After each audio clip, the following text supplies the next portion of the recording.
Guardémonos de pensar que el mundo es un ser viviente. Guardémonos hasta de creer que el universo es una máquina. Guardémonos de dar por seguro que en todas partes y como regla general existe algo definido. Guardémonos de cosas serias, en serio o en serie. No se me cae una idea. Menos mal que me dan de comer. ¿Cuándo dejarán de turbarnos estas sombras de Dios? ¿Cuándo despojaremos por completo a la naturaleza de sus argumentos divinos? Dios ha muerto, pero los hombres son de tal condición que habrá tal vez durante miles de años cavernas donde se enseñe su sombra. Mejor no nos guardamos de nada. Guardémonos de eso. ¡Y del eso! Guardémonos de eso.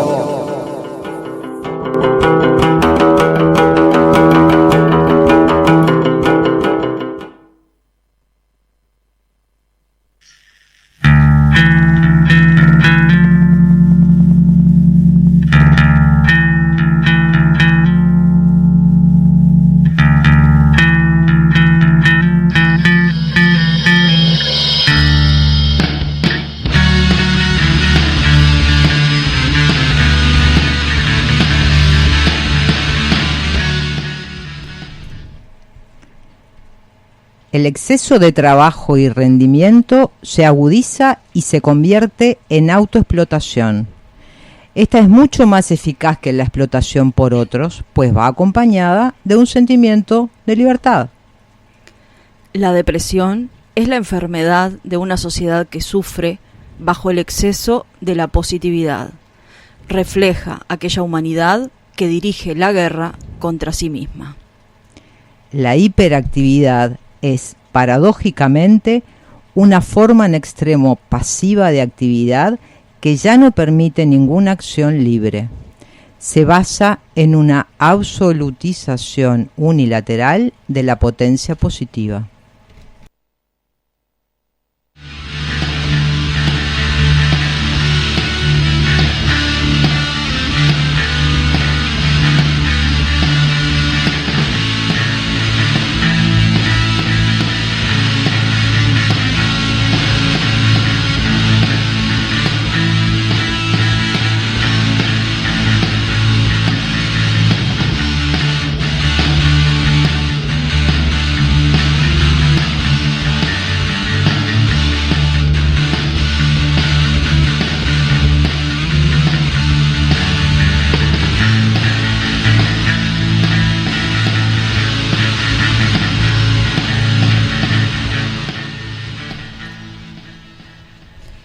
Muy buenas tardes, muy buenas lluviosas tardes. ¿Cómo estás, Gra?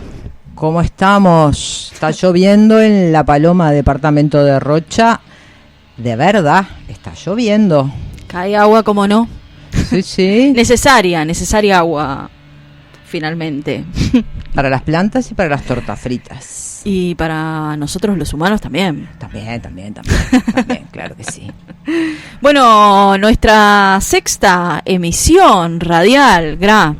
¿Te das cuenta? Media docena de churros, media docena de ediciones o programas, media docena. Bien. Nos llevamos bien con los medios. Sí. Sobre todo si son comunitarios. Sí. Sobre todo si son comunitarios. Nos gustan los medios comunitarios. Bueno, buenas tardes, ¿cómo andan? Arrancábamos ahí con una cita muy interesante. Capaz que le podemos contar a la audiencia un poco. Queremos contarles primero que nada que estamos improvisando. Estamos improvisando en el sentido de que sabemos de qué vamos a hablar, pero no lo tenemos organizado como otras veces. Hoy nos gustaba, viste, porque la lluvia nos pone así, que nos gusta jugar a que hacemos un programa de radio. O sea, bien, distendidas. Exactamente, relax. Bien, la cita es de un filósofo, Byung-Chul Han, surcoreano, él, bien famoso en nuestros días, ¿verdad? Con una trascendencia importante, tiene 60 años, cuánto, año más, año menos, y es muy activo, ¿no? Lo vimos escribir mucho con el tema de la pandemia, por ejemplo. Sí, es un filósofo, ¿no? Contemporáneo que de esos que produce, ¿no? Al estilo Zizek, Agamben y algunos otros, Preciado, algunos otros que han rondado por acá en nuestros programas. Sí, tiene una profusa bibliografía, amplísima. Muchísimos textos, casi todos editados por traducidos Herder. Por Herder y traducidos al español. Exacto. Herder, quería aclarar, es una editorial barcelonesa, ¿no? Catalana, que ha, digamos, como que comprado los derechos de las ediciones de todas las obras de Byung-Chul Han, ¿no? Totalmente. Bueno, si bien él es coreano, escribe en alemán. Bien. Sí, porque resulta ser que desde muy joven se fue a estudiar a Alemania. Exacto. En principio él estudiaba mecánica, en mecánica industrial en Corea del Sur, y se quiso ir a Alemania. Y medio que metió una mentirilla ahí en la casa, porque los padres como que no iban a estar muy afín si él decía sus intenciones, ¿no? De estudiar filosofía, ¿no? Ahí va. En realidad primero él quería estudiar literatura. Ajá, y empezó estudiando literatura. Pero claro, no sabía alemán, no sabía una gota de alemán. Y se le empezó a complicar, una lengua que es muy dura y difícil, en donde tenía que leer mucho. Él lo cuenta, ¿no? Y bueno, entonces vio que la filosofía era como más lenta de ir leyendo. Y empezó a leer a Hegel, ¿sí? Mirá vos. Dijo que gracias a Hegel, leyendo a Hegel, aprendió además el alemán. Claro, dice, a mí nunca me pasó, quiero aclararlo. No, a mí nunca me pasó poder entender mucho a Hegel. No, bueno, por eso, mucho menos que Hegel sea mi precursor en alemán. Está complicado. Bueno, ahí vemos, ¿no? Lo que son las mentes prodigias, por ejemplo, como la de Byung-Chul Han. Exacto. Y como dice que era, obviamente, para avanzar con Hegel, como es tan espesa, la producción de Hegel no es tan profundo y hay que ir tan despacio, le permitió de a poco ir aprendiendo alemán. Mató dos pájaros de un tiro. Maravilloso. Y ahí se empezó, como dice él, a entusiasmar cada vez más con la filosofía. Bien. Y bueno, obviamente, siguió ese camino. Era lo de él, ¿no? Claramente. Claramente. Fue una señal del universo. Exactamente. Ya esa caja de herramientas ya estaba en esa cabecita, me parece. Sí. Le puso ahí a Hegel en el medio en alemán y a ver qué hace. Y bueno, y perfecto. El tipo pudo con él y siguió. Se diplomó, se doctoró en filosofía y actualmente es profesor en Alemania, quedó radicado en Alemania, ¿no? Es profesor de una universidad alemana donde da filosofía. Perfecto. Sí, tiene una, como decíamos, una producción, es muy prolífico, ¿no? A la hora de escribir, de pensar, de reflexionar. Parece como que siempre está un pasito adelante. Sí. Parece un tipo sencillo, pero nada que ver. Digo, en la forma de producir pensamiento filosófico, ¿no? Es como muy amigable y le digo a los oyentes que no sean habitué de leer filosofía, que a veces hay autores, que nos pasa a todos, que son intrincados, complicados, que uno tiene que hacer como un esfuerzo para entenderlo, y una página, no como él decía de Hegel, no a esa altura, pero hay otros menos, pero que igual son muy complejos. No es el caso de él. Es muy amigable su lectura, pero a la vez es como en sus planteos filosóficos es muy denso, ¿no? Muy ¿cómo se llama? ¿Cómo podríamos decir? No, estaría encontrando lo que querés plantear. Que escribe muy bien, no solamente fluidamente, sino con argumentos filosóficos de alta data, digo, bien sí, es muy sólido, ¿no? Muy sólido. ¿Viste cómo lo tenía? Es muy sólido, digamos. Entonces hace esa mezcla que te permite ir como entrando, ay, qué lindo, qué amigable, y después te va metiendo como conceptos muy bien trabajados, pero que también los vas incorporando como amigablemente. Exacto. Sí, igual de todos modos tiene como esa cuestión entre lo amigable y lo intrincado de, digamos, la solidez de algunas categorías filosóficas, las cuales también como para entender algunas vueltas, porque lo interesante es eso, ¿no? Creo que tiene como una cuestión bien dialéctica en su producción, ¿no? Tal vez un poco la herencia de sus lecturas hegelianas, ¿no? Que tiene como esta cosa de que siempre hay una vuelta de tuerca, digamos, como una cosa como en espiral, y que uno arranca así, como amigablemente, parece sencillo, parece que no está diciendo nada, pero después descubrís que sí, y esta categoría, y después esta otra, ¿no? Y ahí se va generando, digamos, como una espiral de pensamiento reflexivo muy interesante. Claro, pero cuando te das cuenta que estás en esas categorías, ya entraste. Y querés seguir. Eso es me parece que lo capta, bueno que tiene. Capta, exacto. Eso. Y tiene mucho de poético también, ¿no? Tiene una forma narrativa muy interesante, entre lo filosófico y lo literario, digamos, muy interesante. Y quería comentar, ¿no? Porque ahora me había quedado pensando que habíamos dicho al inicio que esta cita que leíamos, que era de La Sociedad del Cansancio, es un libro, bueno, como decíamos, editado por Herder en el año 1810, iba a decir. No, en el 1810 fue la Revolución de Mayo en Argentina. No, en el 2010. Ahí está, 2 siglos después. Bien. Otra cosa que hace es discutir mucho con otros filósofos en sus textos. Sí, dialoga, ¿no? Y discute argumentativamente, obviamente. Con grandes de la filosofía. Por ejemplo... Y con Arendt, por ejemplo, en el último que yo leí, tiene una discusión muy, muy de frente con ella, ¿no? Y no tiene ningún empacho. Y Hannah Arendt es como un gran monstruo, quiero decir, ¿no? Y no tiene empacho en hacerlo. Y está muy bueno porque te abre a vos, a cualquier lector, bueno, ver cómo en ese juego que vos decías hoy, cómo esas posturas van dialogando, ¿no? Porque trae textos, obviamente, de ella todo el tiempo, por ejemplo. Sí, bueno, yo he leído no todas sus obras, pero en algunas, y ahora en esto que vos traes de los diálogos y la discusión con otras categorías y con otros pensadores, filósofos, contemporáneos o no, está esta cuestión de que yo qué sé, no sé, hoy estaba, por ejemplo, bueno, tiene el libro de psicopolítica en el que, por ejemplo, discute mucho con Foucault, ¿verdad? Es un pensador, Foucault, además, que se presta en general, por ser un gran pensador del siglo XX, para dialogar o discutir con él en varios sentidos. Yo qué sé, Cicerón, bueno, Hegel, Freud, Paul Cézanne.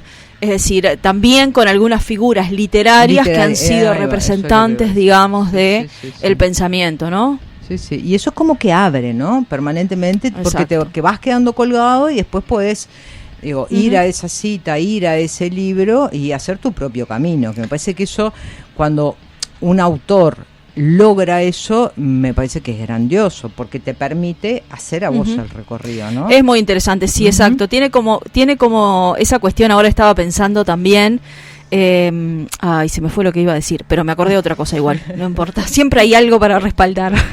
Ya me acordé, ahora que dije respaldo, eso, que tiene como, justamente, es un pensador muy, muy actual, digamos, ¿no? Hay mucha data, mucho manejo de información que uno también va adquiriendo, porque justamente no es un pensador sistemáticamente filosófico de escuelas clásicas, no tiene esa cosa institucional de escuela.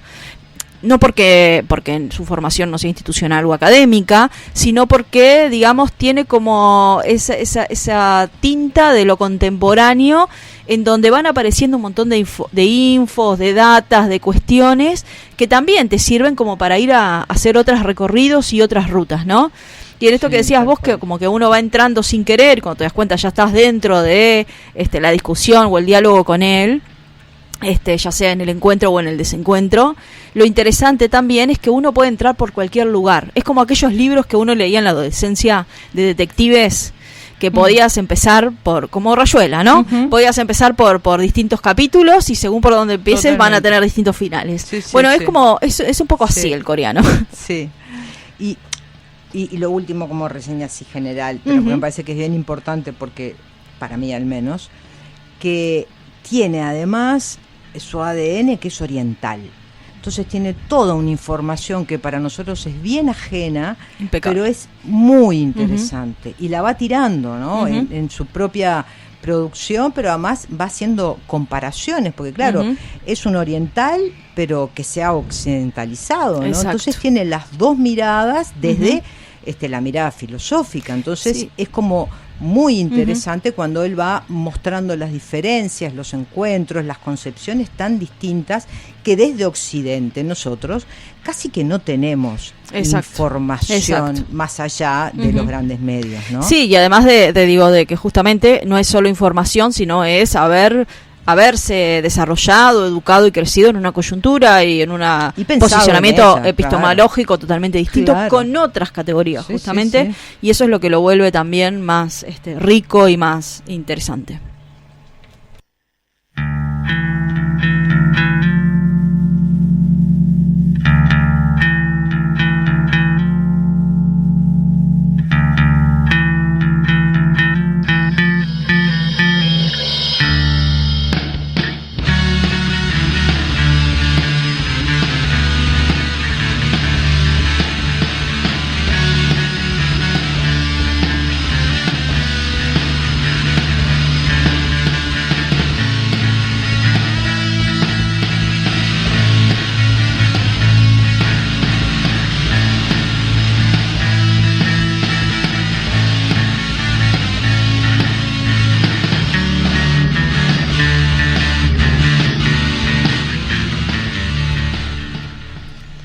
Bueno, y acá estamos de nuevo. Ahora sí, para dejarnos de introducir a este muchacho, y vamos a coquetear con alguna idea. A ver, Graciela. Bueno, para compartir con la audiencia. Sí, lo que vos decías hoy, ¿no? Tiene una cantidad de conceptos novedosos desde la actualidad. Eso es lo que lo hace rico, tal cual lo decías, ¿no? Él está mirando, parado en el siglo XXI, lo que pasa en el siglo XXI. Obviamente que lo historiza, que hace malabares filosóficos ni que hablar, pero lo que está tratando es de detectar, bueno, qué pasa con el hombre, con el sujeto, con persona que vive en nuestro momento actual, ¿sí? ¿A qué nos enfrentamos? ¿Cómo se van forjando nuestras sensibilidad? ¿Cómo nos conformamos si es que somos sujetos o qué somos? Esa es una de las preguntas, por ejemplo, que se plantean en varios libros, pero ahora vamos a como entrar en uno que es en el de psicopolítica. Psicopolítica, que paso el dato, bueno, como decíamos hoy, editado por Herder, y fue editado, digamos, en su primera edición en el año 2000. Después aparece la primera edición, eso es la edición original. En castellano aparece, creo que en el 2006 o 7, por ahí. Fíjense que ya desde el título, el subtítulo que lleva es Neoliberalismo y nuevas técnicas de poder. Ya nos está como metiendo en el tema, ¿cierto? Un tema que atraviesa, yo diría que al menos todas las obras que yo leí, es el concepto neoliberalismo. ¿Sí? Es una categoría que él la trabaja mucho, en la cual separa y trata de desmenuzar qué es esto del neoliberalismo y cómo funciona, ¿sí? Y en este libro en particular lo que va a tratar de mostrar es, bueno, qué técnicas nuevas está teniendo este momento histórico, político-económico, el neoliberalismo, para hacernos funcionar, y valga la redundancia, siendo funcionales a ese régimen. Exacto. ¿Sí? Exacto.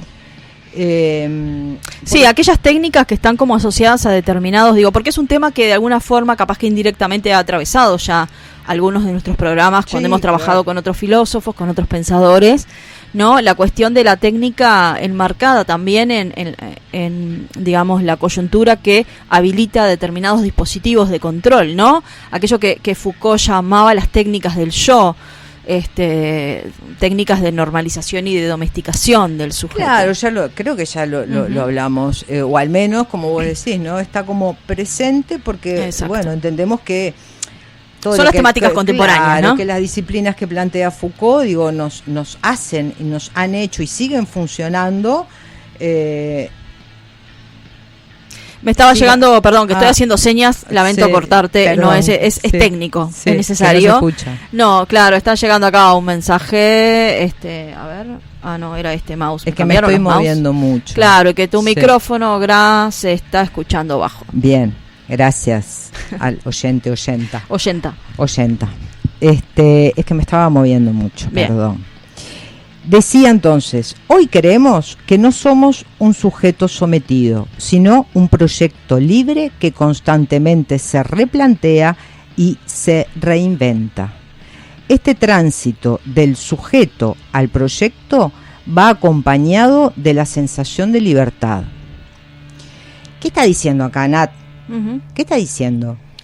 Me pillaste. Te Me pillé. pillaste. Bueno, creo que una de las cuestiones, ¿no? Que justamente está como asociado a eso, tiene que ver con esta cuestión de que los mecanismos y las estrategias que ha ideado actualmente, digamos, el neoliberalismo, pasan por esta cuestión en la que como los medios de opresión y de control ya no son externos sino internos al propio sujeto, uno cree que es libre, uno cree que no está siendo controlado, etcétera. ¿Va El por ahí? yo como proyecto, que cree haberse liberado de las coacciones externas y de las coerciones ajenas, se somete a coacciones internas y a coerciones propias en forma de una coacción al rendimiento y la optimización. Ujú. Tal cual, ¿no? Ese sujeto moderno que se creía autónomo y libre, bueno, que después le vinieron esas técnicas de control que lo fue sometiendo, que la escuela lo hace hacer determinadas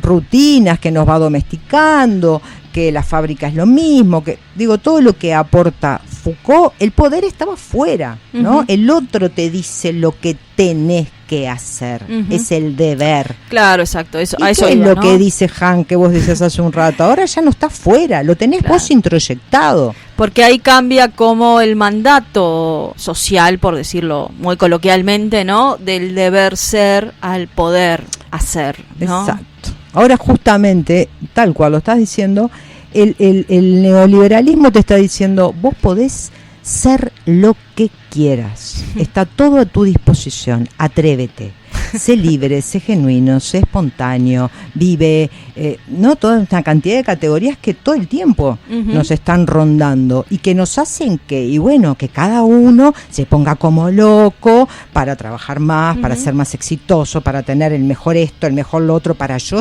mismo ser, bueno, lo que quiero, porque si es lo que quiero, entonces no tengo límites, es la libertad total. Exacto, no, como vos decís, no, me estaba acordando de una idea que va un poco ensamblada con esa de otra obra, que obviamente no está dentro del mismo eje, ¿no? Reflexivo. Él en la sociedad del cansancio y también en la sociedad del rendimiento trabaja esta idea de que justamente, ¿no? Hay como una especie de desplazamiento que se produce del sistema o de la estructura neoliberal hacia el interior del sujeto. ¿Esto qué supone o qué implica? Implica que el sujeto va a ser responsable del éxito o el fracaso. Y si nos ponemos un poco puntilludos o no tan puntilludos, simplemente a observar la realidad, vemos que muchas veces justamente este exceso de consumo, ¿no? Este exceso de transparencia, de exhibición, ¿no? En donde lo que se promulga es el individuo por Ujú. encima del colectivo, ¿no? En donde hay una ley por detrás que sustenta eso, que es la ley del mercado, de libre competencia, ¿no? El sujeto, digamos, se hace responsable, el sujeto se hace cargo de su éxito y de su fracaso. Y bueno, y eso puede ser muy peligroso porque justamente lo que Hall nos plantea es que cuestiones que exceden a la propia capacidad y a la omnipotencia que se intenta promulgar en el individuo, ¿no? Se sigan explotando y se sigan sucediendo una serie de desigualdades y de inequidades que están en la base justamente del sistema neoliberal, desde lo económico, lo político, lo social, hasta la regulación, va a decir él de forma muy interesante en psicopolítica, el propio deseo. Exactamente. O sea, ese individuo que se cree, ¿no? Como decís vos, es el nuevo mandato neoliberal. Yo puedo hacer lo que quiero, depende de mí. También llega a ser un frustrado, claro, porque no puede ser lo que quiera. Y el mandato social es que si no está pudiendo hacerlo es porque no quiere o porque no tiene la voluntad suficiente. Exactamente, si depende de mí y yo no lo logro, entonces el fracasado soy yo. No es que el sistema es desigual, que el sistema no da las mismas posibilidades, que mi entorno, todas esas condicionantes que me exceden, que son estructurales, el neoliberalismo trata de ocultarlas, ¿no? Lo oculta, porque todos estamos en esta barca. Hay que nomás ver cómo funcionan las redes sociales, cuáles son los mensajes permanentes, cómo son las propagandas. Digo, todo está dirigido a que vos podés hacer lo que quieras, vamos, anímate. Exacto. El éxito lo tenés vos, bla, bla, bla, alentándote a una supuesta libertad sin límites, y cosa que no es cierta. Exacto, sí. ¿Y ahora qué produce ese cuando fracasa el tipo? ¿Sí? ¿Y qué va a pasar con él? ¿Qué pasa, Nat, como psicóloga? ¿Qué pasa con esos individuos? No, me estaba acordando que supongo que te referirás a la depresión, ¿no? Como una cuestión que muchas veces afectivamente o psíquicamente, por decirlo de alguna manera, ¿no? Se genera, digamos, y pensaba en esto de que, bueno, justamente como el individuo asume ese desplazamiento del sistema como si fuera propio, y entonces las fallas del sistema las asume como propios errores, porque además acá están implícitas varias cuestiones que pueden llegar a ser muy confusas para la psiquis humana, ¿no? Primero, la cuestión de la omnipotencia, ¿no? De que el sujeto, el yes we can, de que él habla, ¿no? De que uno todo lo puede. Y entonces de que querer es poder. Bueno, ahí podemos caer en una trampa muy peligrosa. Y después, por otro lado, ¿no? Esta cuestión de que lo que produce el sistema, entonces, en vez de revolucionarios que puedan contrahegemónicamente contrarrestar o hacerle un contrapunto, un contrapeso al sistema, o generar por pronto, dijera Guattari, Deleuze, algunas líneas de fuga, o la resistencia que planteaba Foucault, ¿no? Lo que genera son fracasados. Exacto. Entonces todo tiene que ver con una responsabilidad individual, que bueno, ¿no? Es un peso y una mochila muy importante, además de una gran ficción, como todas las construcciones, pero esta muy peligrosa. Sí, claro. Y es lo que, de alguna manera, si miramos con atención un poquito hacia nuestros lados, vemos los proyectos globales, grupales, colectivos, no funcionan, no se alientan a que funcionen, ¿da? Hace la tuya, vos buscá tu camino, cada camino tiene que ser individual. Pensá en vos mismo. Sea auténtico, ¿no? Sea auténtico y espontáneo. Parece que esas dos categorías es fundamental, porque si estás como haciendo más o menos parecido a otro en un grupo, ya estás perdiéndote de tu personalidad, estás repitiendo cosas todo el tiempo. Ese es el mensaje, y eso atenta, por supuesto, con cualquier expresión colectiva, en lo que sea, y también atenta con la propia singularidad, ¿no? Porque ahí tiene como la contrapartida, me parece a mí, de esta cuestión de que se iguala en ese sentido a todos, aunque no todos tengamos las mismas oportunidades, por lo tanto se pierde las condiciones de las que partimos y la singularidad del sujeto. Y por otro lado también se incentiva entonces a esta competencia feroz y esta cuestión salvaje, que va a tener como varias contrapartidas. Capaz que algunos de esos aspectos te propongo desarrollarlos un poquito para que no sea tan masazo. Después de un temita musical. Vamos con él. Ahí va. Antes vamos a recordar nuestros medios de comunicación. Y recordarlos. Y lo recordamos, entonces nos pueden escribir haciendo preguntas, aportes, comentarios al 098-569-207, 098-569-207, y también al chat de radioparquefm.com.uy. Y nos vamos a escuchar un temita del año 2017 de una artista. Además, bueno, quería comentar eso, ¿no? Sí, hoy recuerda. los artistas que elegimos son todos rochenses. Ajá. Hoy estamos Sí. muy rocha. Sí, estamos rocha. Hoy estamos rocha. Bueno, y entonces nuestra primer rochense invitada es una artista que nos gusta mucho, Florencia Núñez.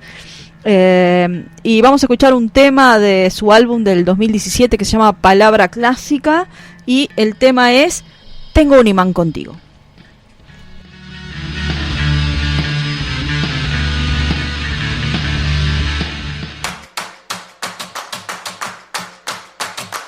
Tengo un imán contigo, tengo un imán contigo, no consigo despegarme.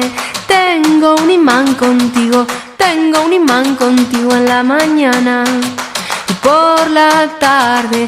Quiero perder el juicio, no se lo cuentes a nadie que tengo un imán contigo, no consigo alejarme.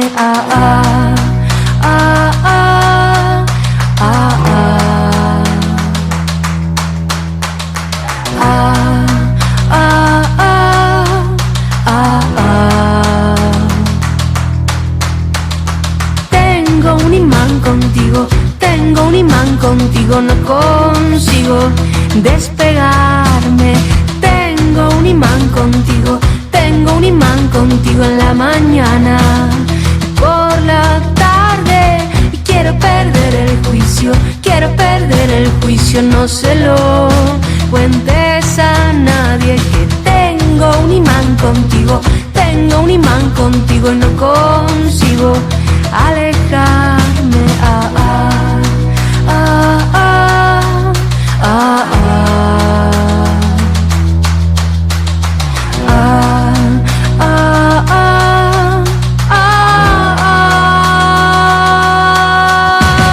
Y este amor no estoy segura de si va a durar, pero mientras me pueda imantar a tu cuerpo, perder la noción del tiempo. Tengo un imán contigo, no consigo despegarme. Tengo un imán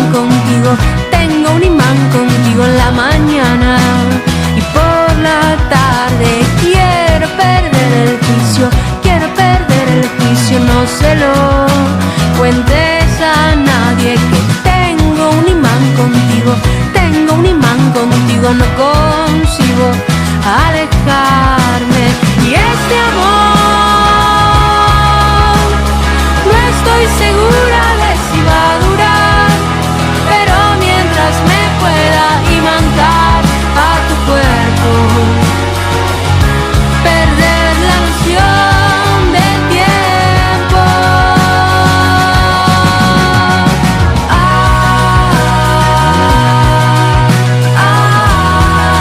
La noción del tiempo. La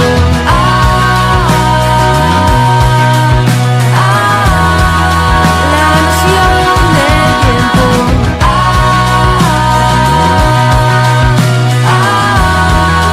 La noción del tiempo.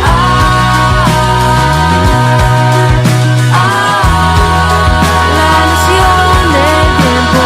Tengo un imán contigo, tengo un imán contigo, tengo un imán contigo, tengo un imán contigo.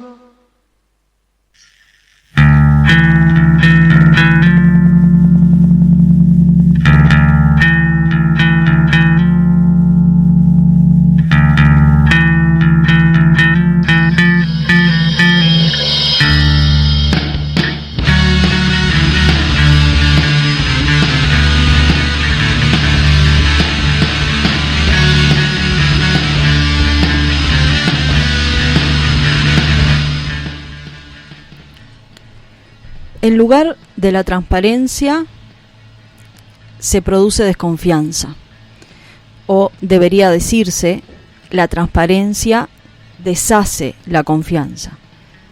La exigencia de transparencia se hace oír precisamente cuando ya no hay ninguna confianza. En una sociedad que descansa en la confianza, no surge ninguna exigencia penetrante de transparencia. La sociedad de la transparencia es una sociedad de la desconfianza y de la sospecha, que, a causa de la desaparición de la confianza, se apoya en el control. El morador del panóptico digital es víctima y actor a la vez. Ahí está la dialéctica de la libertad, que se hace patente como control. Transparencia y verdad no son idénticas.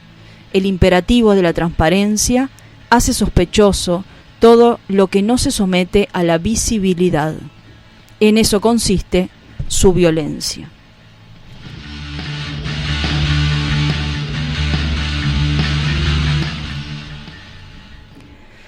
Bueno, leíamos entonces una cita de La Sociedad de la Transparencia, Gra, que fue publicado en el 2012, su edición original, ¿no? Y un poco yo traía esta cita porque me había quedado pensando en esto que dialogábamos antes del tema de Florencia Núñez, que algunas de las manifestaciones justamente de esta colonización interior del sistema por sobre el individuo, ¿no? Están dadas por algunos efectos de manifestación social, como son, por ejemplo, bueno, esta fiebre o este fervor por la transparencia, por la exposición, por la exhibición, ¿no? Y por el mandato de la hiperactividad, ¿no?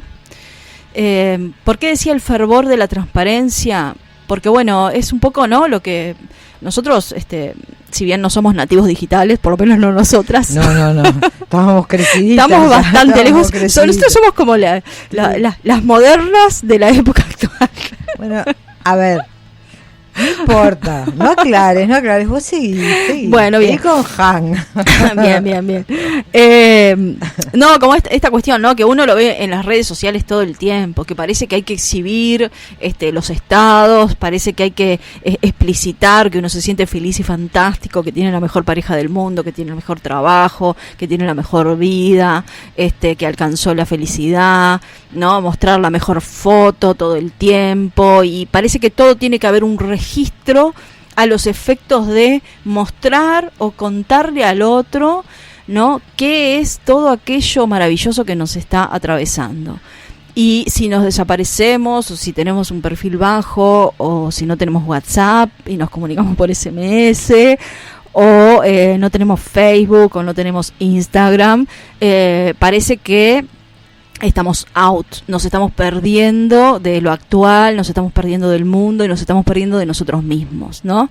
Eso por un lado, lo cual es bastante capcioso, ¿no?, porque hay una especie de sujeto omitido que se pone en acto, que bueno, que puede ser bastante peligroso, digamos, para la construcción más humana de los vínculos, ¿no? Eso por un lado, que bueno, que es una idea. Perdóname que haga un paréntesis, ¿no? Es el no vínculo. Exacto. Es el no vínculo.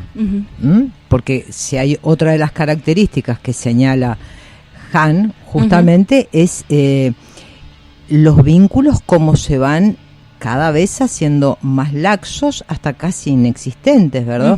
Vínculos muy fugaces, muy del aquí y el ahora, de lo que me interesa ya en este momento. De la conveniencia, de la conveniencia, nada que haya que pensar mucho, ni en un futuro, ni en lealtades, ni en promesas, y nada que venga muy de atrás tampoco, ¿sí? Eso lo trabaja Fenómeno en otro libro, ¿no?, que es El aroma del tiempo, porque justamente habla del tiempo. Me parece que queremos ser seres sin pasado y sin futuro. Es como la consigna, ¿no?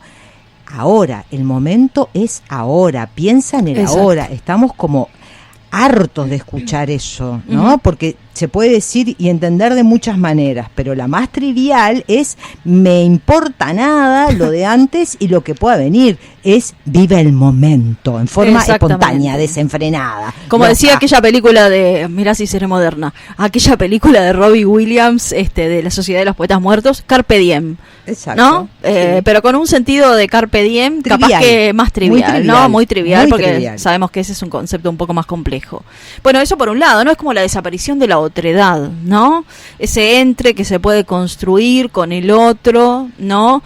Desde el deseo, desde lo afectivo, ¿no? Desde lo más humano, bueno, parece que pierde consistencia en los términos actuales, porque lo que importa es, bueno, en la medida en que yo soy responsable de mi éxito y de mi fracaso, como quien dice, ¿no? Se empieza como a generar esta cuestión de que también en el vínculo más humano o en el vínculo con el otro predomina justamente esto de que me relaciono contigo en la medida en que es conveniente, claro, y si no, bueno, besito, chau, chau. Claro, pero mira como ese yo, enorme yo, aunque sea re chiquitito, y el otro tiende a desaparecer, cuando en realidad está clarísimo que el yo no vive si no hay otros, porque somos otros, básicamente. Sí, partimos, ¿no?, de esa idea de que somos naturalmente gregarios, pero más allá de que podamos discutir esa categoría, ¿no?, salvajismo de nuestra sociedad de consumo de alguna forma nos ubica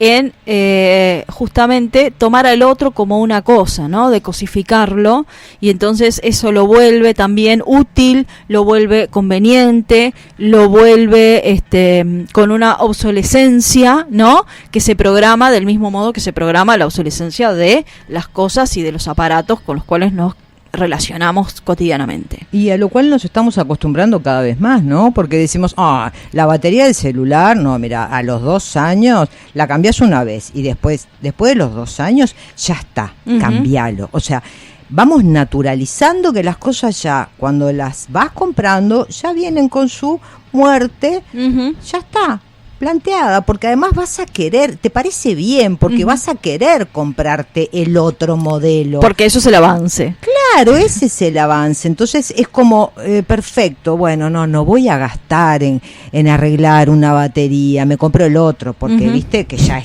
el nuevo modelo. Exacto. Bueno, entonces, lo mismo pasa con las personas, ¿no? Ese es el tema, cuando ya pasamos de cambiar celulares a cambiar personas, como quien cambia celulares. Sí, complicado, ¿no? Porque está encerrada justamente esta cuestión que el sujeto lo vive como autenticidad, esta cuestión de que bueno, mira, ya fue, no te preocupes más, o sea, otra cosa mariposa, ¿no? Y es interesante ahí pensar esta cuestión de que, si bien, digamos, imaginariamente, socialmente, de la construcción de este sistema en el que estamos inmersos, nos hace funcionar como si de esa manera, ¿no?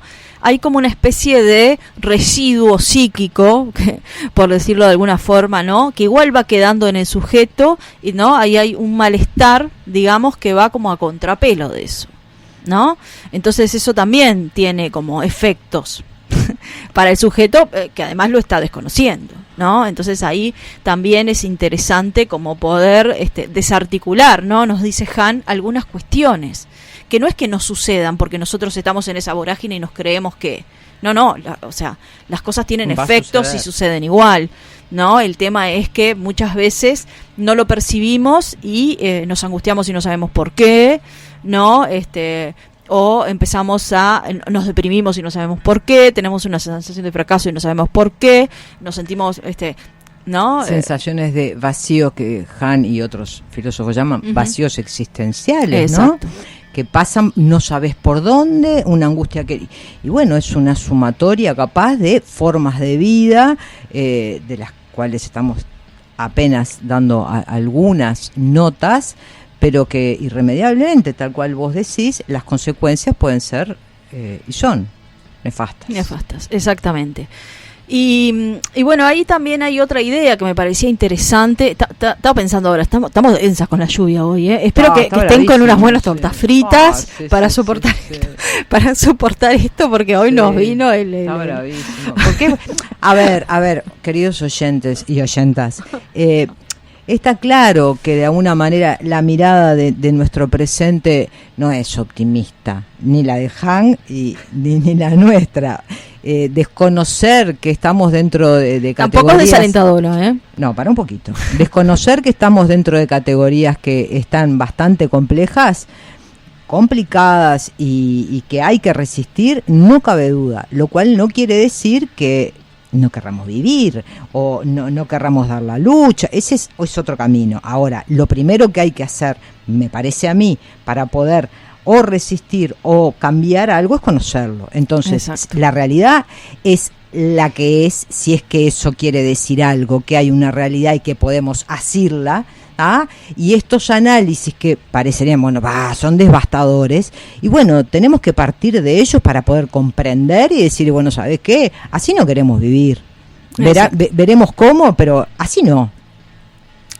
Bueno, y nada, iba a enganchar ahí justamente con eso que estabas diciendo, ¿no? Con esta cuestión de que él plantea como exceso de positividad y asociado a esto del que uno todo lo puede, esta omnipotencia, ¿no? Narcisista, diría Freud, ¿no? Esta cuestión como de que el sujeto hay como un mandato de la hiperactividad, ¿no? Parece que permanentemente, justamente porque lo que atraviesa el neoliberalismo en su base es esta cuestión de producir, ¿no? Si no afectivamente uno tiene que estar produciendo permanentemente. Y si no, ¿qué estás haciendo? Exacto. ¿Qué te dicen? ¿Qué estás haciendo? Estás perdiendo el tiempo. Eso, estás perdiendo el tiempo, porque no estás haciendo cosas productivas. Claro, ahí hay un contrapunto que él lo maneja muy interesantemente, que es esta cuestión de que cuando hay demasiado hiperactividad, ¿no? Hay cuando hay exceso de actividad hay una disminución de la atención. Entonces el sujeto está en todos lados pero no está en ningún lado, ¿no? Entonces, así como con el mundo, también consigo mismo, ¿no? Por esta cuestión de que él ahí utiliza una metáfora interesante, que es la del multitasking, ¿no? Que es como una característica de los animales salvajes, ¿no? Que los animales salvajes, digamos, instintivamente se están alimentando o están cazando, ¿no? Una presa, o se están apareando, ¿no? O están encontrando un lugar, ¿no? Para habitar, pero al mismo tiempo están siempre pendientes, en estado de alerta, cuando están realizando una actividad instintiva, cualquiera sea, ¿no? Él lo traslada un poco a lo que ocurre con el hombre en estos tiempos actuales, ¿no? Y dice, bueno, con la diferencia de que el hombre no es un animal salvaje, no está actuando por instinto, ¿no? Y no tiene la capacidad instintiva, o si la tenía la perdió, ¿no? Solapando el primitivismo, entre comillas, con la, como que se dice, la canalización y la creación de la cultura, en donde justamente no tiene la capacidad de estar alerta al mismo tiempo que está realizando una actividad, ¿no? Entonces eso tiene consecuencias bastante oscuras, digamos, bastante pesadas, bastante densas, ¿no? A nivel psíquico, a nivel afectivo y a nivel también de producción social. Claro. Tenemos ahí los gurises, ¿no? A los gurisitos que le damos Ritalina, porque, a ver, esa hiperactividad que no se pueden concentrar, hacen muchas cosas, se mueven mucho, entonces los medicamos. Y ahí estamos nosotros de repente abriendo 14 pestañas distintas en la computadora, y te hablan de un lado, o aunque no te hablen, estás tratando de seguir los vínculos, y en realidad empezás, como él dice, ¿no? A navegar, o a surfear, y esto no estamos hablando de nuestro presidente, porque eso es lo que se puede hacer, nada hay de profundidad, vas de un lado al otro y abrís y vas, y llega un momento que dices, ¿dónde estoy? ¿No? Porque querés acaparar un mundo que cada vez te da más estímulos y posibilidades en ese sentido de información. como él dice, ¿no? Sí, información que, por supuesto que no es conocimiento, que es dato, que es efímera, pero así está transcurriendo el mundo hoy. Ujú. Parece que el dato, la información es lo más preciado. Sí, y que es Entonces, tanto que se pierde, ¿no? Que Sí, uno sí, no lo se- puede, se- digamos, aprender justamente. se pierde y además no perdura. Ujú, Es un dato exacto. que dura un ratito y no te deja nada. Ahí va. Tenemos acá un mensajito, Gra. Dale. Vamos a leer que nuestros oyentes nos están escribiendo al 098-569-207. Y acá llega un mensaje, dos mensajes de un radio escucha que dice: está lindo para escuchar la radio hoy, saludos. Y nos manda una pregunta acá en el medio de la conversa que nosotros nos enfervorizamos y recién estábamos hablando en esto de si era pesimista el planteo, qué sé yo, y nos pregunta este oyente: ¿pesimismo o realismo? Gra. Bien, no, yo creo que no es pesimismo. No, lo decíamos, que es partir de lo que entendemos, hacer un análisis de la realidad. Entonces, si seguimos esa nomenclatura que está usando el oyente, sería realismo. Tratar de eso, de comprender la realidad. Sí, en ese sentido. No sé por qué me hace caras de elefante. del No, otro no, lado. estaba viendo la hora, que estamos, estamos pasado. muy colgaditas. Entonces, en ese sentido no es pesimismo, porque no es para decir, esto me agobia y me tiro en una cama y que pase lo que sea porque no puedo hacer nada, sino que todo lo contrario. Bueno, esto es así, quiero que sea así, quiero yo y otros, porque es con los otros, ¿no? Porque individualmente estaríamos fracasando. Bien, Nat, entendí. Capaz que nos vamos a un temita musical, Sí, vamos ¿no? a Para bajar un música. poco, están llegando algunos mensajes, así los podemos Dale, retomar. dale. Y nos vamos entonces con otro, nos vamos con un locatario, un artista locatario. Nos vamos con Encendedor, con un tema que se llama Marea en vivo, de su EP que fue publicado en YouTube en el año 2019.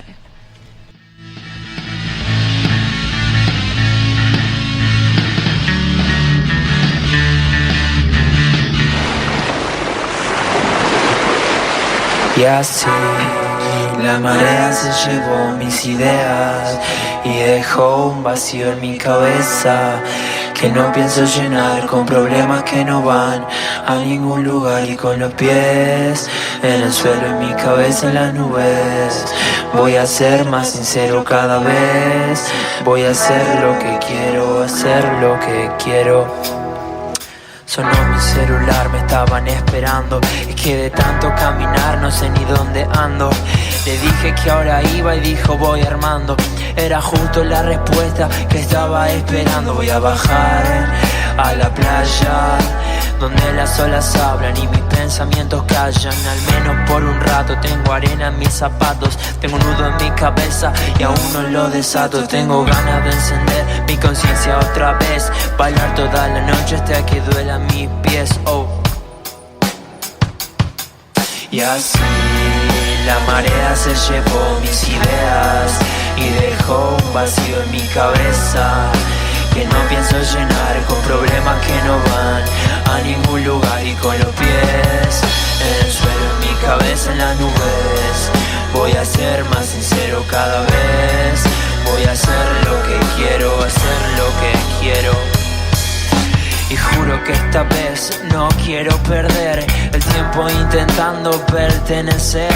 Prefiero ser yo, no voy a correr. Si al final lo que nos mueve es el placer, como un atardecer cuando el cielo se despeja, como cristales que se tocan pero nunca se quiebran, como tu voz por la madrugada, o como verte caminando hacia la cama. Oh.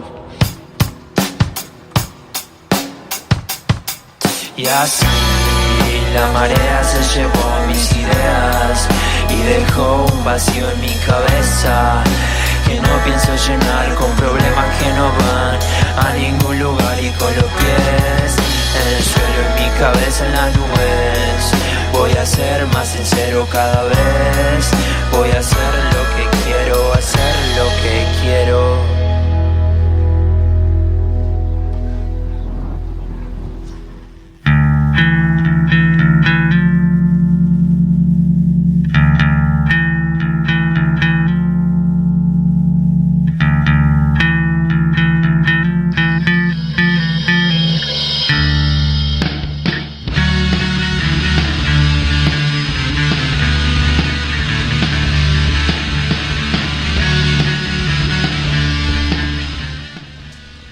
Bueno, acá estamos. Tenemos unos mensajes, Nat. Tenemos 2 mensajes, exactamente. Bueno, no lo podés leer, ¿me estás haciendo esa seña? No, bien. Acá en el celular no me sale, debe estar por el chat, capaz. Bien, sí, Sí.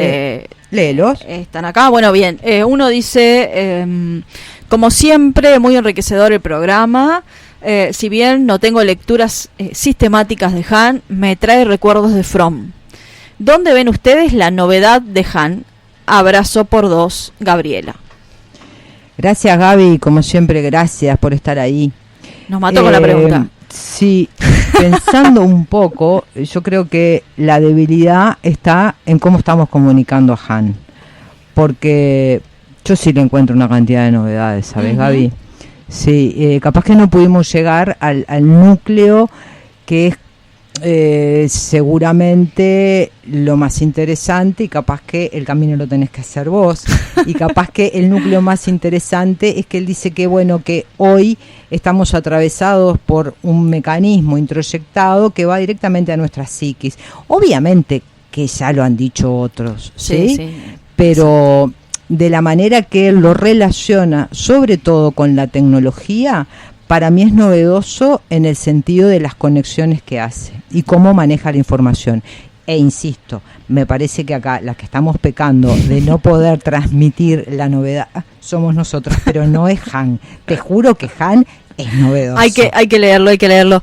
No, y creo que también coincido con vos, ¿no? Que si bien, o sea, es novedoso en el sentido de cómo ha sistematizado esas categorías, no porque no existieran, ¿no? Como siempre, digamos, la humanidad es vasta y a veces las pero cuestiones con el están... tema de la tecnología, en mis pocas lecturas en general, ¿no? Y mi ignorancia casi absoluta sobre casi todo, él puede hacer la conexión con un fenómeno que es muy nuevo, estos de la red de redes, del Big Data, que no lo hemos tratado, obviamente, que claro, otros no lo trataron porque no existía, claro, ¿sí? Exacto. Pero nos está conformando una nueva subjetividad, no es algo fuera nuestro estar ante una computadora o con los móviles, Exacto. sino que nos está haciendo ser de una forma diferente. Eso me parece que es lo más novedoso de Han.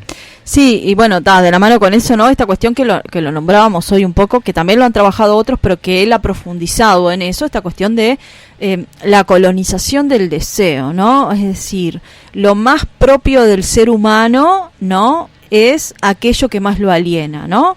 Que es una idea que trabajó Lacan en su momento, pero que él retoma con un análisis muy pertinente y muy actual, ¿no? Atravesado por muchas categorías que, como vos decís, Gran, no existían, si bien las temáticas andaban como problemas filosóficos rondando por ahí. Y después esta cuestión que me parece interesante, que es verdad que no es nueva, pero que él le da mucha matraca y que atraviesa, digamos, todas sus obras, es esta cuestión de la autoexplotación, ¿no? De que el sujeto, digamos, cree que siendo libre está autoexplotándose permanentemente, ¿no? Entonces, bueno, un poco, ¿no? Se encadena, digamos, a su propia explotación porque es empresario de sí mismo, ¿no? Y todo como hay una modificación en lo performativo, en el lenguaje, en el imaginario, en los mandatos sociales que pasan, ¿no? a regir las categorías colectivas e individuales en términos mercantiles o de empresa. Y si bien eso parece algo, digamos, que no es novedoso en el sentido de que son las cosas que ocurren, no sé si siempre lo tenemos tan presente. Sí, sobre todo porque cambia la matriz económica, ¿no, Exacto. Gaby? Ahora estoy hablando contigo. Gaby, cambia la matriz económica. Ahora este capitalismo, si bien siguen estando los patrones, la clase obrera, bla, bla, bla, hay una figura nueva que es aquel tipo que cree que puede hacer su unipersonal y ser exitoso. Entonces no trabaja 8 horas por mandato externo, trabaja 14. Y porque él mismo dice, yo tengo que lograr esto, porque además si no, no come, porque tiene que pagar BPS, IRPF, una cantidad de cosas que dependen de él. Pero él, lo peor es que se siente libre y te dice, no, yo ahora no dependo de ningún patrón, trabajo para mí. a ver, estás trabajando para el sistema, pero es tan eficiente el sistema y es tan solapado que ni siquiera te das cuenta. Y entonces metes 20 horas, sábado, domingo, desde tu casa, teletrabajo, bla, bla, bla, diciendo, no, pero esto es para mí, no trabajo para nadie. Sí, y está esta cuestión, ¿no? Un poco de que que ya lo habían planteado otros filósofos desde Foucault para acá, esta cuestión de que justamente la eficacia del sistema ha sido poner en la base de su estructura, ¿no?, la matriz simbólica. No ya externamente la matriz, digamos, económica. Entonces, en esa matriz simbólica está integrado justamente todas estas serie de categorías que después se desprenden y que se han trabajado, ¿no?, en otras épocas y por otros pensadores. Tenemos otro mensaje acá muy interesante que nos llega de una radioescucha que dice... porque el mensaje de arriba era del programa anterior. Dice, si el multitasking es animal, ¿no es natural que tengamos esa característica también? Bueno, muy interesante, ¿no? La pregunta, que no sabemos el nombre de la radioescucha, agradecemos la pregunta. Sí, está bueno eso que vos planteás, pero como decíamos hace un rato, el hombre no se maneja por instinto, ¿no? El hombre está mediatizado en su construcción, en su singularidad y en su desarrollo, ¿no?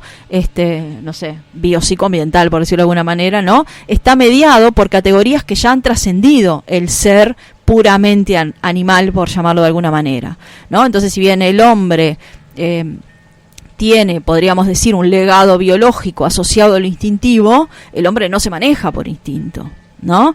Entonces hay un montón de mediaciones justamente y de construcciones, como decíamos recién, de matrices simbólicas, que si el hombre quisiera volver a manejarse por instinto, está como descontextualizado, por decirlo de alguna forma, está como desubicado, porque hoy, digamos, si pensáramos en lo natural del hombre, no hablaríamos del instinto. Totalmente.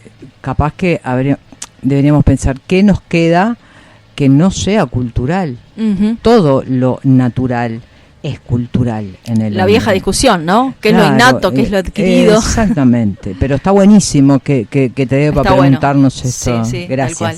No, y además está interesante para pensar, porque es una pregunta muy válida, sin duda. Bueno, estaríamos como... antes de pasar a nuestro segmento de Al Filo de la Columna, a ver si tenemos algo en el chat. No, en el chat no tenemos nada. Te propongo escuchar otro temita, ¿te parece? Dale. Vamos a escuchar el tema Cavernícola del disco Manso del 2017 de Andrés Barreiro.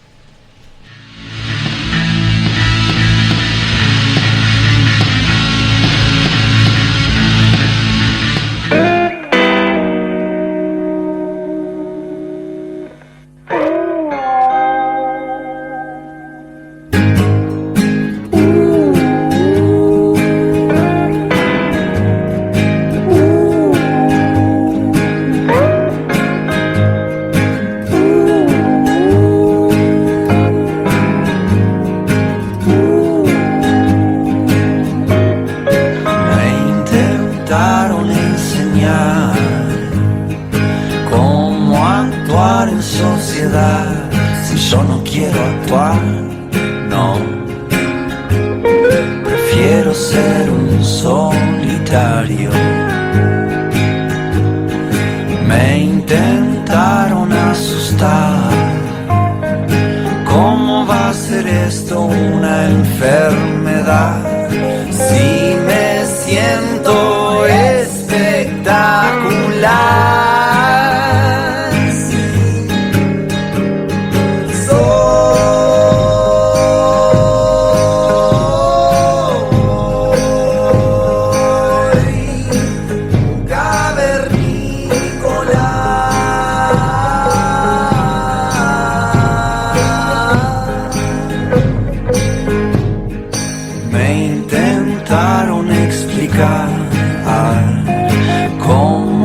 Eso del tiempo lineal no lo entiendo, ¿no?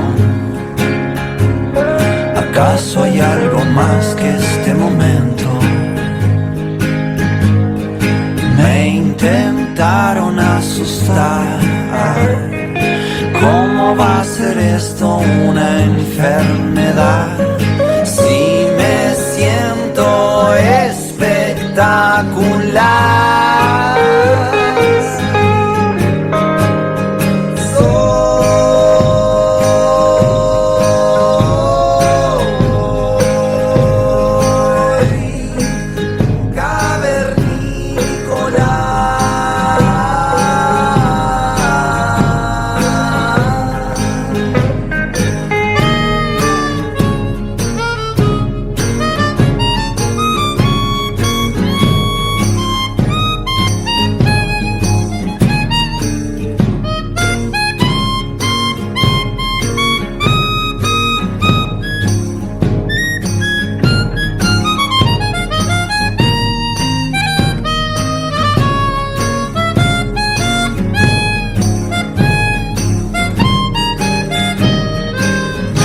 Empezaron a juzgar, sucio, inculto, bruto, neandertal, no es verdad.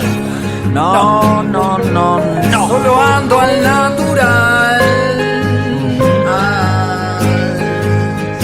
Me intentaron asustar otra vez, pero ¿cómo va a ser eso una enfermedad? Si me siento espectacular.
¿Escuchaste eso? ¿Sí? Ah, al filo de la columna.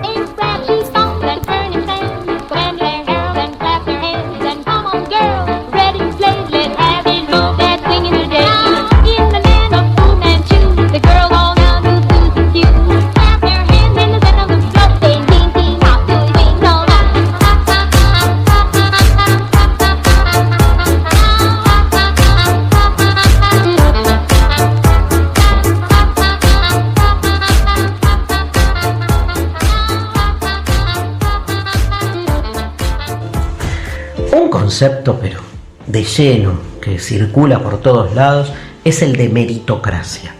Lo escuchamos en los medios, lo escuchamos en la política también, en algunos referentes políticos, con esta idea según la cual la meritocracia viene a ser como un criterio que nos sirve para valorar, digamos, quién anda en la línea correcta y quién está equivocado.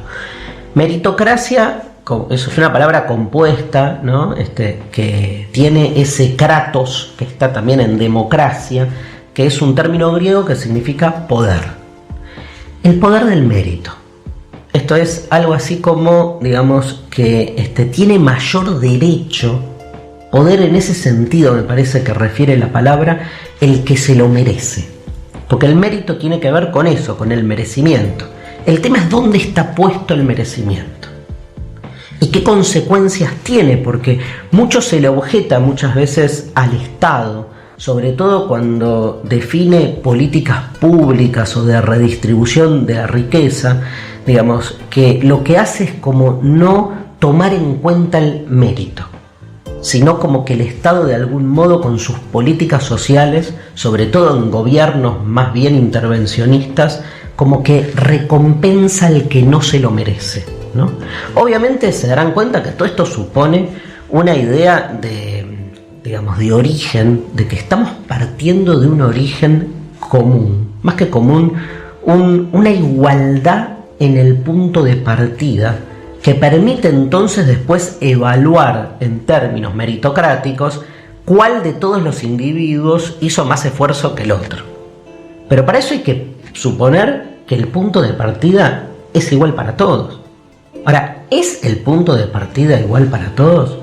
Porque cuando la meritocracia toma como parámetro el esfuerzo individual, y subrayo individual, llega a un punto, o sea, colapsa en el momento en que no puede de algún modo fundamentar o justificar que los individuos partimos todos de la misma situación o igualdad de condiciones.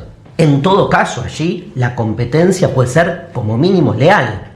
Pero si partimos de situaciones de facticidades muy distintas, hay algo que nos cierra en el planteo meritocrático. Me parece que hay que volver a esa vieja discusión entre individuo y estructura, ¿no?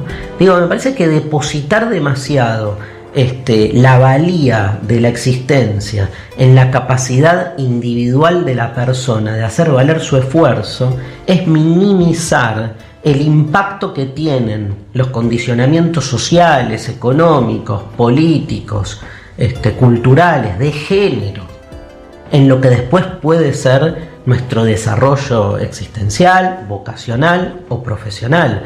Ya ahí hay un punto de partida, me parece, que enceguece, la posibilidad de entender que en cualquier situación de desarrollo social las estructuras son condicionantes. No es lo mismo haber nacido en una situación de desventaja que en una situación al revés, de cierta ventaja social que posibilita partir de una mejor educación, cobertura de salud, consumos culturales distintos, que después a la hora de definir entonces tu inserción en el mercado laboral, obviamente te da un hándicap y unas ventajas que no todo el mundo tiene. Y además hay otra cuestión que es como el mito, la fantasía de que con el esfuerzo individual todo se puede, ¿no? Hay una cosa así de cierto voluntarismo, que estaría como de algún modo solapando lo que en realidad debería ser desde una política de Estado una intervención directa para garantizar que todo el mundo tenga las mismas igualdad de oportunidades.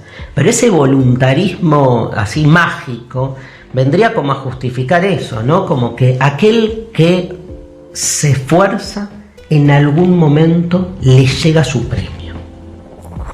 Claro, el tema es cuándo y dónde, porque parecería que al final ese voluntarismo mágico solo termina alcanzando su objetivo en el más allá, ¿no? Una de las características, de las lógicas más famosas de las religiones es esa. ¿No será que la meritocracia en el fondo lo que encubre es justamente un fuerte contenido teológico? ¿No es la meritocracia una forma religiosa de hacernos creer que entonces ese mito funciona y que el que se esfuerza va a lograr su cometido, si no es en este mundo, en otro? Porque además hay otro problema mayor. El mérito es de algún modo incomprobable en términos cuantitativos. O sea, ¿cómo se comprueba el esfuerzo? Como para justificar qué, además. ¿Cuánta gente que ustedes conocen se rompe el culo en lo que hace y sin embargo, dada la estructura social en la que vivimos, no alcanza, pero ni por lejos, no solo el objetivo que se da, sino lo que se entiende como un objetivo, de ascenso social o de mejor calidad de vida en el orden social en el que vivimos?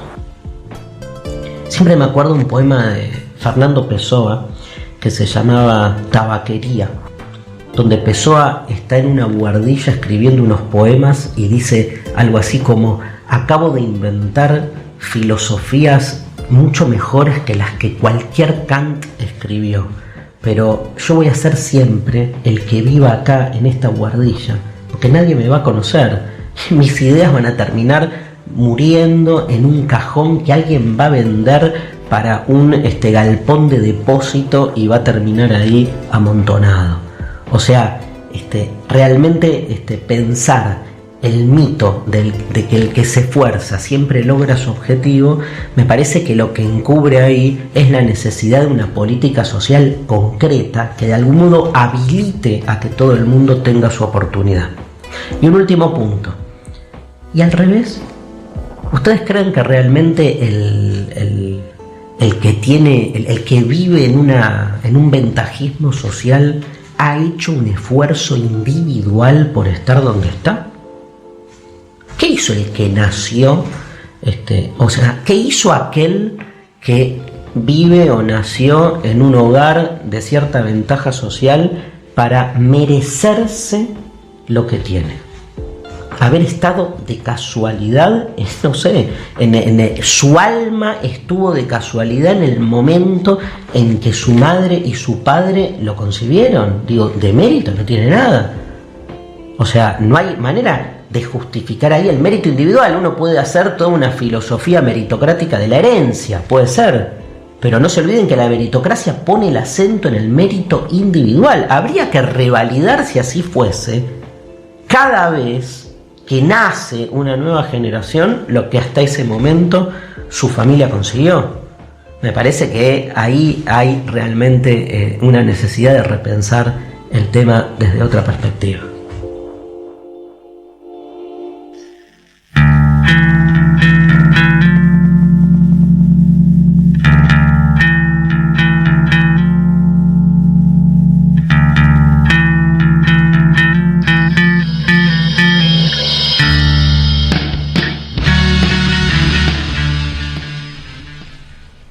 Bueno, estamos de vuelta.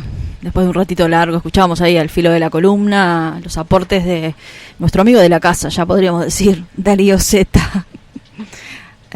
Con un tema que, bueno, no nos vamos a meter en eso, pero que claramente está asociado con todo lo que veníamos diciendo, ¿no? Y llegaron mensajes al 098-569-207, ¿gra? Sí, uno que había quedado antes del temita, dice así. La misma oyente que nos hablaba hoy, retomo para que el resto de los oyentes entiendan, decía, si el multitask es animal, ¿no es natural que tengamos esa característica también? Y en este nuevo mensaje sigue reflexionando, gracias y por suerte, y dice, siempre sentí que en el capitalismo regían las leyes de la selva. ¿No será, se me apagó el celular, que la cultura enmascara nuestra naturaleza animal y nos crea la ilusión de que no pertenecemos a ella?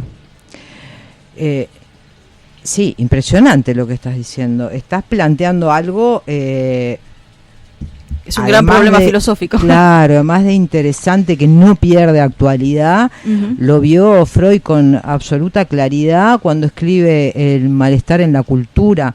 Estamos hablando de 1930, ¿no? Estoy buscando acá de cuándo uh-huh. es.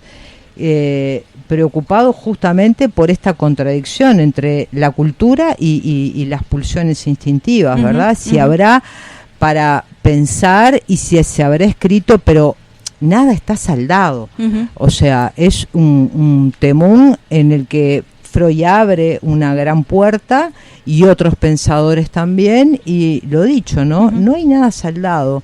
Seguimos pensando porque la cultura sigue avanzando sin duda y hay características que, bueno, estarán ahí. Exacto, también está esta cuestión, ¿no? Que me parece que va asociado un poco a la pregunta que traía la oyente o el oyente, esta cuestión de también qué sería lo salvaje, ¿no?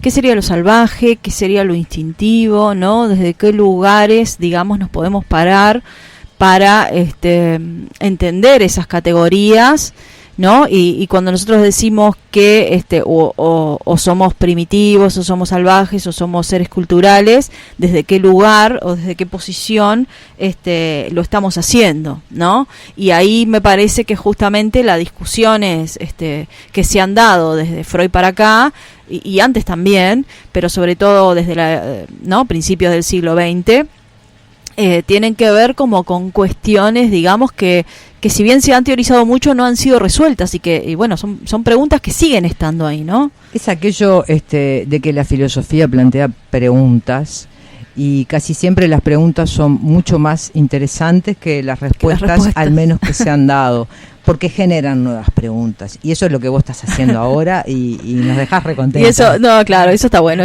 bueno porque la idea es justamente seguir colgado en eso, ¿no? Claro, y poder compartir las inquietudes más allá de que podamos o no llegar a un acuerdo o que responder o no, claro, a lo que se pregunta, ¿no? Que generalmente no estamos capacitados para responder, por lo menos no yo. Pero bien, gracias. Y llega un mensaje por este celular que, mira, no sabía que existía, o que nunca lo habíamos nombrado como un medio de comunicación, pero acá lo tenemos, es el 098-964-155, nos llega un SMS que dice: considero que casi todas las prácticas, sistemas, etcétera, son culturales. Creer que son culturales puede llevar a un error. Un ejemplo es lo que nos dice Paul B. Preciado: la construcción de género es cultural, no natural. Ser libre es poder construir nuestra propia subjetividad. Creo que acá lo que quiso decir es creer que no son culturales es un error, ¿no? Sí, porque claro. Si no, pero bueno, se entiende igual la idea, ¿no? Y entonces esta oyente oyento, ¿no? Esta cuestión de que justamente a propósito de lo que discutíamos en relación a la libertad, bueno, plantea que tiene que ver con poder construir la propia subjetividad. Bueno, una pregunta que podríamos agregar ahí, porque nos encanta agregar preguntas, sería: ¿es posible? Sí, claro. Abre, esto abre, y es lo que está bárbaro, ¿no? Exactamente, y acá nos llega, no, fue eliminado el mensaje, así que no tenemos más mensajes. Se arrepintió, Dijo: la mano viene complicada, basta. Basta de tanta pregunta, por favor, si no van a decir nada concreto. Exactamente. Bueno, y nos vamos despidiendo, Gra, y nos veríamos en la próxima emisión dentro de 15 días. Recordamos que la semana que viene este programa sale grabado y nos volvemos a encontrar entonces en 15 días en nuestra 7ª edición de Guardémonos de Ello. Sí, nos volvemos a encontrar en 15 días y por suerte ahora se van a quedar dentro de un rato con un programa que los va a hacer divertir, todo lo contrario a lo que hacemos acá nosotros, y por suerte venimos de un programa que pasa murga, en donde cantamos hasta quedar roncos con las murgas. Por suerte estamos en este sándwich para los oyentes que son, ¿no? Un alivio para los oídos. Claro, esos que se quedan ahí prendidos a la radio como uno, básicamente. No importa que esté ahí, uno tiene la radio prendida. Bueno, ahora viene la diversión, así que no se vayan, porque Pipo en un rato va a jugar con ustedes. Bien, y queremos mandar un saludito antes de despedirnos, que nos llegaba otro mensaje acá por el 098-964-155. Dale, los compañeros que mandaban los radioescuchas el mensaje anterior son Lucía y Francisco, así que bueno, saludos. Gracias, ahora tienen nombre, gracias. Ahora tienen nombre. Bueno, y nos vamos con un temita de un rochense, un castillense. Porque viste que acá, no quiero ofender a nadie, ¿no? Pero no lo hagas, no lo hagas. No te metas. No, pero no lo hagas. Es una expresión, una observación. Acá, no lo hagas. Bueno, pero a ver, hoy me siento rochense, así que me voy a tomar ese atributo. No, los rochenses son muy locatarios, en general, ¿no? No estoy hablando de Rocha Capital. No te voy a contestar eso. No te querés. Jugátela, Gra, jugátela. Bueno, entonces, como a mí me parece, y esto obviamente es una mera opinión, es muy subjetiva, como todas las opiniones, que son muy locatarios, hago la aclaración de que este artista con el cual nos vamos a despedir es castillense.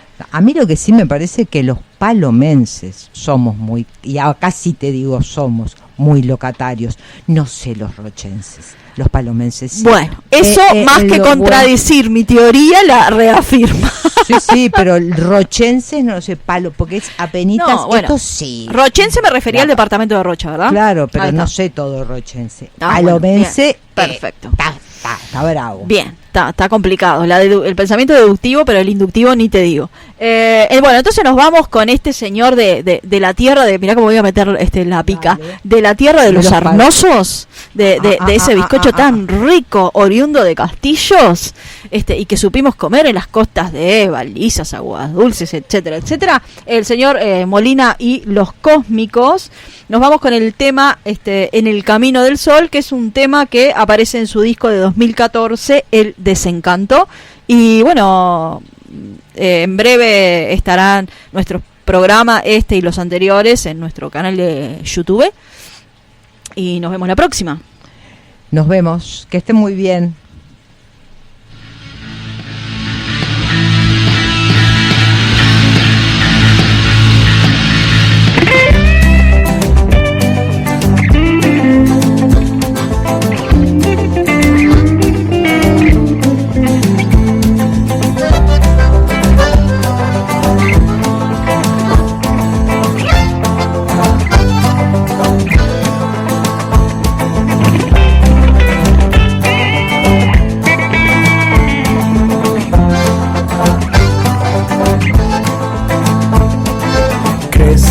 Ya no te estoy mirando, necesito pensar. ¿Crees que ya no te estoy amando?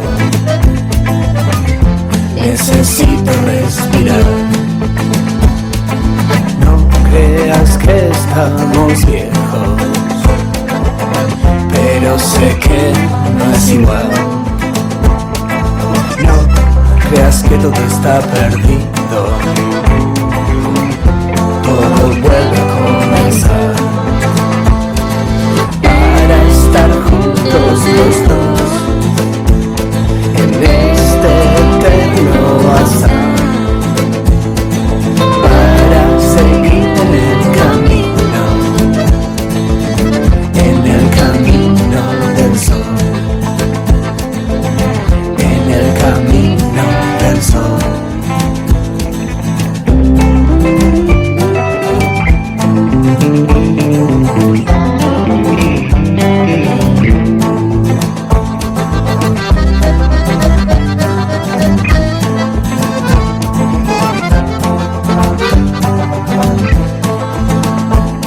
Cuando fuimos por la carretera, la que te une al mar, cuando surcamos los caminos en el camino del sol, para estar juntos los dos en este eterno azar, para seguir en el camino, solo es necesario esperar. Para estar juntos los dos en este viaje astral, para seguir en el camino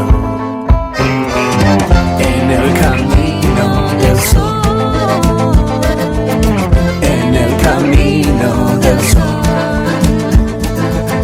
con los gallos y el sol, las cruces y el sol, con las guitarras y el sol, en el camino del sol.